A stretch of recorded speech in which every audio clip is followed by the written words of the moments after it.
Ah tiens, un nouveau colis.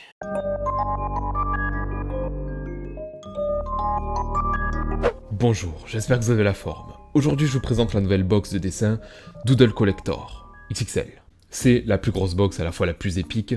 Découvrons ça tout de suite. Déjà, son volume est bien supérieur aux autres Drawbox. Le design est complètement repensé pour qu'on soit dans l'ambiance un peu Noël, avec des dorures comme ça. Même l'intérieur de la boîte est doré. Donc, je vais l'ouvrir et on va découvrir un peu ce qu'il y a à l'intérieur. Et attention, elle contient des surprises. Alors, les premiers éléments sont les prestigieux items Faber-Castell, un crayon HB et un taille-crayon double pour les diamètres normaux et grands. De très belle qualité évidemment. Une gomme verte de chez Faber-Castell, tout aussi classe et efficace. Du coup, elle fait son grand retour dans cette box toute spéciale. Je vous présente un nouvel invité de marque. C'est un liner de chez Winsor & Newton. Ils arrivent avec leur propre liner, c'est la nouveauté. Du coup, c'est un stylo à micro-pointe noire, style micro-pigment bien puissant, pour faire les contours. Qu'il possède une mine solide avec une tige métallique comme ça en cône, ça nous donne vraiment une maniabilité excellente et une souplesse plutôt cool. Voici le tote bag édition crème Doodle. On retrouve les personnages emblématiques comme Ogai, le lapin de lit de fiche et bien d'autres. Allez, la fois d'avant on avait eu un set de feutres à alcool Pro Marker, c'était les couleurs pastel. Maintenant, en plus de ce kit, on a un nouveau set encore plus pigmenté. Il s'agit des tons vibrants. On va pouvoir marier les deux pour faire des combinaisons de couleurs très grandes. Juste avec les feutres, on a pas mal de possibilités. Et là, un nouvel item Team Draw. La grosse trousse mallette de la team, dans laquelle on pourra caler du matériel, comme les feutres par exemple. Et maintenant, voici un pack de crayons. Pas 18 comme dans la première édition de la box Doodle, mais 60 couleurs. on a un très gros kit de crayons qui comporte une large palette de couleurs. Et quand j'ouvre la boîte, j'ai carrément cet éventail avec 4 compartiments. C'est plutôt classe. Tu peux les mettre comme tu veux. On est sur du crayon de couleur Faber-Castell classique, de très bonne facture. Et là, évidemment, on va pouvoir créer des nuances et des textures à gogo. Niveau papier, je vous propose encore une nouveauté de Winsor & Newton. En fait, j'en profite pas mal pour vous proposer d'autres papiers dans les box à chaque fois. Et là, c'est un format papier en 16/9, comme nos lecteurs YouTube, nos écrans de télévision standard. Donc pour adapter nos créations vers un format numérique, c'est pas mal. C'est un papier spécial marqueur, ce qui fait que l'encre ne passe pas au travers, les feuilles se détachent facilement, et ça économise pas mal nos marqueurs. Après, on a un rendu différent que sur papier classique ou Bristol. C'est facile à transporter, c'est pas mal pour les sketchs rapides, puis ça prend pas de place. Voilà, même pour les petites envies de création spontanée comme ça, c'est cool. Une petite feuille de calque aussi. Ensuite, on a un stickers Doodle en dégradé. C'est le sticker standard de cette box. Mais il y a aussi des stickers rares lootables, qu'on peut dropper, qui peuvent se cacher en bonus à l'intérieur. Il faut un peu de chance. Comme celui du diamant de Team Draw Aventure, avec une probabilité de 1 chance sur 20. On peut aussi tomber sur un stickers rare d'Ogai version brillante, mais encore mieux, il sera en version gold. Doré quoi. Donc la chance est aussi de 1 sur 20. Bon, en gros, il y a donc 4 fois plus de chances de tomber sur un stickers rare que dans les box précédentes. Je suis curieux, donc n'hésitez pas à m'identifier sur Instagram. Objet mystère. C'est exclusif à cette Drawbox.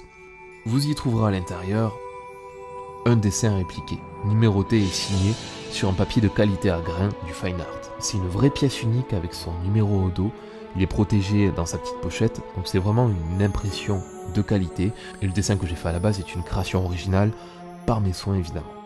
Encore un élément, c'est bien sûr le petit magazine qui va avec. Il contient le contenu de la box, des astuces, des démonstrations. D'ailleurs, par exemple, je prends mon crayon Faber-Castell et je vais faire un oiseau de face, style Articodin de Pokémon, avec le crayon gris. Ce dessin-là, on va le doodliser. En premier, je fais le croquis, la tête, le corps, les cuisses qui se finissent en mèche de poils, puis les pattes en forme de bâton. On ajoute un bec, des yeux, puis les détails avec les griffes au bout des pattes. Après la couronne, je prends vraiment les caractéristiques d'Articodin, un Pokémon légendaire, et on prépare les ailes. Une fois qu'on a la base, je fais des repères légers. Donc je vais créer les plumes en gardant de bonnes distances, voilà, en me fixant aussi sur la base qu'on vient de créer, et il faut quelque chose d'assez équilibré. Voilà un beau plumage. Ensuite, on part sur du doodle pour les ailes. Alors là, on va créer des personnages, des petites formes, des Pokémon ici, par là. Je fais vraiment ce que j'ai envie, en fait. C'est ça le principe du doodle, c'est que c'est du gribouillage à la base. Donc, libre à vous de créer une multitude de formes d'animaux, je sais pas comme vous voulez. En tout cas, moi je crée une masse de créatures et d'objets pour combler l'espace, tout en gardant une petite harmonie. Ensuite, on ancre avec notre liner noir Winsor et Newton, et puis ça viendra avec la coloration. Toujours colorier avec précision avec les marqueurs pour pas en mettre partout. Selon le papier, votre liner va sécher plus ou moins vite, tout dépend. Ici, il faut quand même être assez minutieux. Je vais colorier l'intérieur en utilisant mes pro marqueurs et également les crayons de couleur. On s'amuse avec les nuances. Et je vais quand même rester sur des tranches de couleurs qui se ressemblent. Voilà l'idée. Alors bien sûr, on va pouvoir multiplier les expériences, quelle que soit sa façon de faire, le doodle n'a aucune limite, c'est pour se faire plaisir, se détendre, sans prise de tête. Avec tout le contenu de la Drawbox Collector, par rapport au coût, qui est certes supérieur aux premières box, ça c'est vrai, ne vous attendez pas au prix habituel, mais c'est normal vu les quantités et le matériel qu'il y a à l'intérieur, ça reste bien rentable. On est largement gagnant que si on a acheté les produits à l'unité, même si vous arrivez à le trouver au prix le plus bas, on reste quand même gagnant. Et ça, en plus d'avoir tout le bonus à côté. La box est directement dispo sur le site drawmarket.fr en commande directe. Les stocks sont limités. Je vais guetter vos posts Instagram ou vos unboxings que j'adore regarder sur YouTube. En attendant, je suis déjà en train de préparer la vidéo résultat du concours des dessins réalisme. Je m'amuse bien. Question surprise. Il y a une box à gagner en plus. Donc, les fêtes approchent à grands pas. Noël, le nouvel an, tout ça. Je sais que tout le monde ne le fait pas. Bon, perso, je le fête. Donc, est-ce que vous avez une idée de cadeau qui vous ferait plaisir à vous? N'importe quoi. N'hésitez pas à la partager en commentaire. Ça peut être marrant ou ça peut donner des idées à ceux qui regardent. Je choisirai un de vos commentaires pour vous faire gagner une Drawbox Collector. Là, il n'y a pas de règle, vous postez ce que vous voulez. Le gagnant sera épinglé en commentaire ce soir. J'espère que cette grosse ouverture vous aura plu. Je vous souhaite un bon dessin et que vos crayons soient